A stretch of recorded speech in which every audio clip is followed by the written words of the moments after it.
À l'ouverture, le chef de l'État, Brice Clotaire Oligui-Nguema, a pris part ce matin à l'opération Oukel-Dim 2025, exécutée à la plaine Ayemé par les forces armées gabonaises et assimilées. Il s'agit d'un exercice de dissuasion qui consiste à faire une démonstration des forces en mettant en avant le savoir-faire opérationnel et technique de nos forces de défense. Oumouermi, Armand Moupende. La plaine Ayemé, champ de démonstration des forces armées gabonaises et assimilées ce jour à l'occasion du traditionnel exercice de tir et de dissuasion quant aux potentielles infiltrations d'ennemis dans les différents centres névralgiques du pays. La menace dans le golfe de Guinée de piraterie maritime, devenue insistante ces dernières années, incite les États à parer à toute éventualité. L'opération qui s'exécute sur le regard avisé du chef de l'État a pour objectif de repousser l'ennemi dont l'ambition est de pénétrer le Gabon partant de la plaine Ayemé en progression vers Ntoum.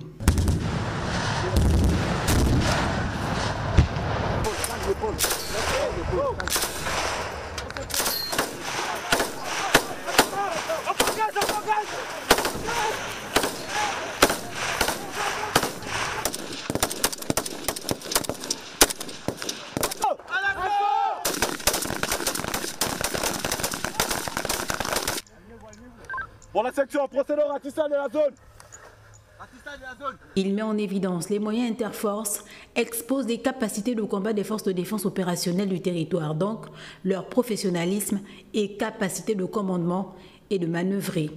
La mise en situation de ce jour consistait à nous mettre dans un contexte opérationnel au déploiement d'une unité qui relève donc du groupement tactique Interforce, un détachement composé essentiellement des unités de mêlée, c'est-à-dire des unités blindées et de l'infanterie. L'unité blindée avait pour mission de détruire les vecteurs ennemis. L'infanterie, quant à elle, avait pour rôle essentiel de neutraliser l'ennemi résiduel.